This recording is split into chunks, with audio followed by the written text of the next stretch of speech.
Samantala, target po ng Department of Agriculture na bigyan ng mas malaking insurance coverage sa mga magsasaka. Si Vel Custodio sa report.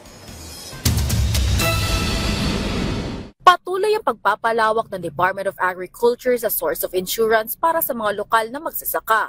Ayon sa DA, target nilang isama ang pribadong sektor bilang source of insurance. Ngayon, meron din tayong binubuong proyekto na kung saan i-involve na natin ang private sector sa insurance at magbubuo tayo ng co-insurance pool para mas mapalaki pa natin, mas papalawak pa yung coverage ng insurance.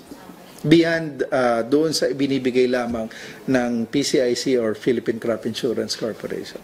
Target ng DA na masimula na ito sa kalagitnaan ng 2026. Simula 2022 hanggang mid-2025, may kabuuang 11.7 million farmers na ang nakinabang sa insurance na may katumbas sa 390 billion pesos insurance coverage. So it involves almost 5 million hectares sa rice, 1.63 million hectares sa corn, almost 6 million heads ng poultry and livestock.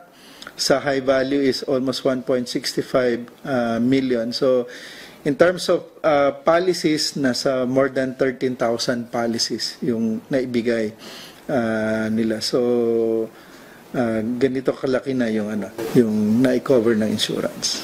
Dagdag pa dito, sinabi ni Agriculture Assistant Secretary Arnel de Mesa na lumalaki ang populasyon ng manggagawa sa sektor agrikultura. Ayon sa DA, 9% ng gross domestic product ay nagbumula sa agriculture sector. Patunay ang lumalagong industriya ng agrikultura para sa layunin ng administrasyon ni Pangulong Ferdinand R. Marcos Jr. sa food security. Vel Custodio para sa Pambansang TV sa Bagong Pilipinas.